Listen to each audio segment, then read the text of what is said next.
Welcome, one and all. If you're looking for crazy opinions about movies, look no further. This is Video Store Memoirs. I am your humble host, Kevin Salina. Today, we're going to be talking about one of the latest movies to hit the theaters, F1 the movie. But, like we always do here, let's go to our friends at IMDb. Let's see what their synopsis of the film is, and then I will take it from there. It reads: a Formula One driver comes out of retirement to mentor and team up with a younger driver. Not exactly, but close. Well, we'll roll with that. Okay, so in the history of, there have been plenty of movies about racing, either horse racing, cars, whatever. Let's focus on the cars right now. Days of Thunder is one of the first ones to come to mind. Most recently, Rush with Chris Helmsworth, and Ford versus Ferrari. That was another great racing movie. But dare I say it, this movie comes in like no other. As a person who grew up in the 90s and the summer movies were the thing to be ready for, this took me back. First of all, I didn't even know this was produced by Jerry Bruckheimer. So right there, that's a big thing for me. You know, a June summer movie produced by Jerry Bruckheimer used to be the thing. Every year, one of those movies come out. It was one of the first movies I'm in the theater without fail. In my humble opinion, F1 the movie is the summer movie to beat. There are so many movies everyone's really wants to see. I mean, there's Jurassic World Rebirth, excuse me, Superman, Fantastic Four. There's lots of, movies that we've been hearing about, since the Super Bowl, that everyone's like, yeah, let's do it, we gotta go see it, gotta get our tickets early, blah blah blah. This one was very low on the radar. It had a few good trailers in front of it, and why, in my opinion, of a good trailer is it told me nothing. It told me absolutely nothing. Brad Pitt is going to be behind the wheel of a car. There you go. But this gave me all the feels of being the young guy in high school, seeing a cool movie, walking around. That is so cool. I need to see it again.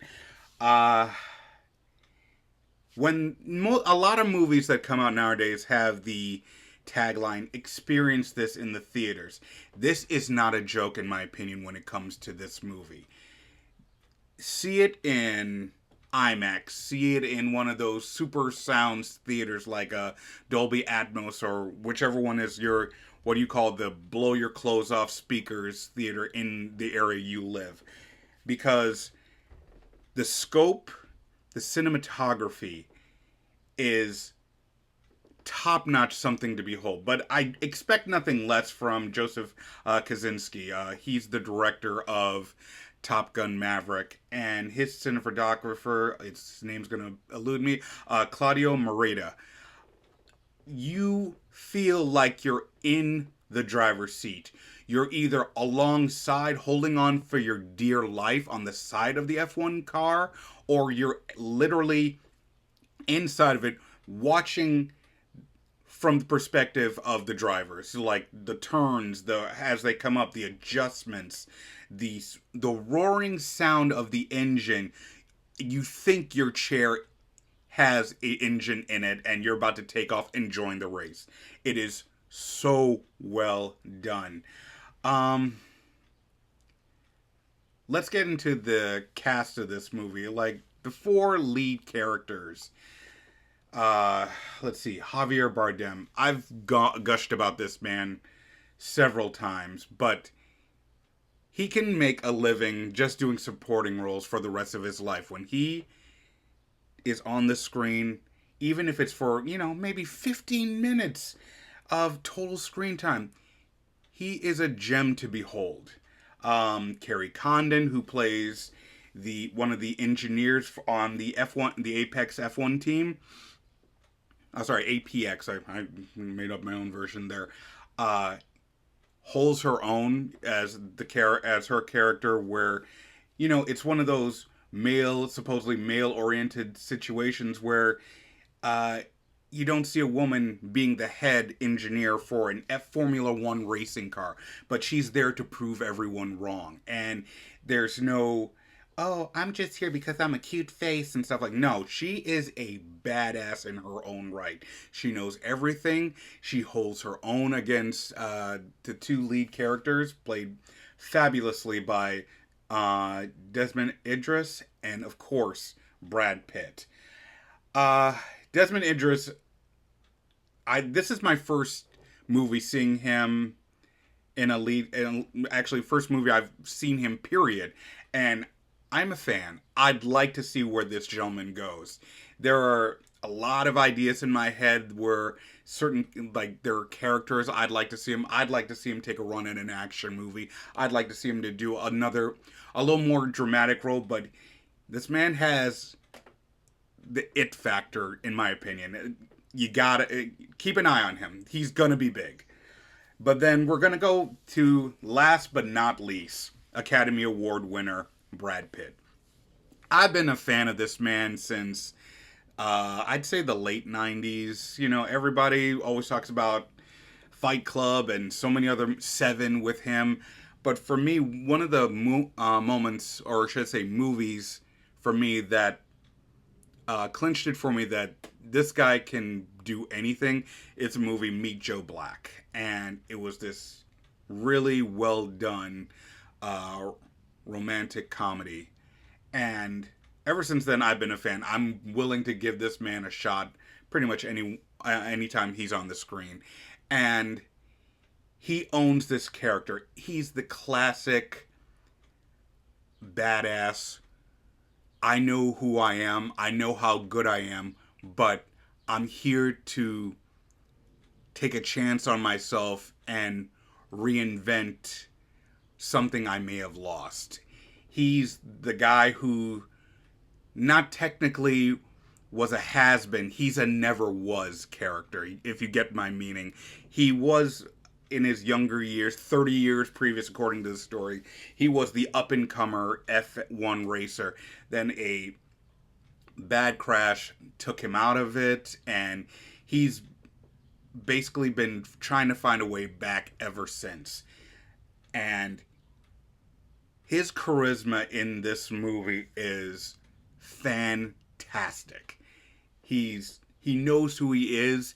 He's not really willing to change anything about himself, but he is willing to try and be part of a team for once, which has gotten to the point of being totally out of character for him. No, also the thing for me that puts this in the category of super deluxe summer movie is the soundtrack. First of all, Hans Zimmer, chef's kiss. We've gone in droves about how we love the music that this man creates for movies. But when I say the soundtrack, you have an album that comes out along with this movie, like it used to, where you've got a bunch of top-notch artists who've basically got to watch the film and, inspired by what they saw, in some cases, made songs to go with this movie. And each one of them are put in the exact point where you can't deny the editors paying attention to the feel they wanted to project with their music. It's great stuff. I went and got the soundtrack. I gotta say it. I recommend it. Go get it. Listen to it. You can yell at me later. On my two favorite, Chris Stapleton's song and Ed Sheeran. That's all I'm gonna say.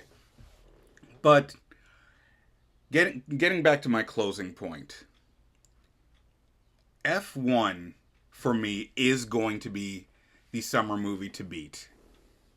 I know there's plenty of movies out there that are going to come and they're like, ooh, it's a big spectacle. Oh, this is going to reinvent the series or the franchise type movies. You know, everybody's expecting that out of Superman especially. But this movie holds its own. If they never do a sequel to this, I will be perfectly fine because this movie is lightning in a bottle. It's entertaining. You're on the edge of your seat. I don't know shit about F1 racing. And when I got home from the theater, I was on their website looking up stuff to check some of the references and nuances that they talked about in this movie. It pulls you in. Without a doubt, I say again, summer movie to beat. It is a cinematic great film.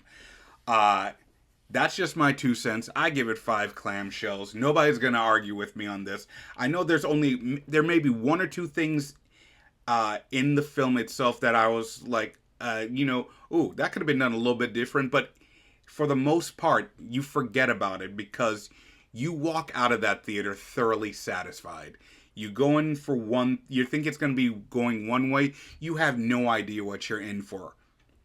Please, ladies and gentlemen, go see this in the theater, or if you choose to wait until you stream it, make sure you turn up the speakers as loud as you can, because it will be worth it to immerse yourself in this film. But that's my 2 cents on the movie F1. I could go on for probably another hour, but I'm not going to bore you people. We've got plenty other movies to talk about. In truth, we're going to be, it's the summertime. We are going crazy on all our reviews. I'm going to have like 2 or 3 more for you this week. Keep checking in with us. Video Store Memoirs. You can find us online, TikTok, Facebook, Instagram, X, whatever you want to call it. And send us a comment. Give us recommendations. Give us your thoughts on how you feel about our opinions. We love it. We love hearing from you. But for that is all for me tonight. I will be back shortly with a couple more movies to review. Also, check us out on TikTok. I've got a couple of videos going to be sent out there to posing some questions for you on what certain genres are your favorite. What's your favorite movies right now? But anyway, I digress. Thank you as always for checking in with me, spending a little time with us. My name is Kevin Salina once again. Take care of yourselves. Enjoy the movie. We'll see you next time.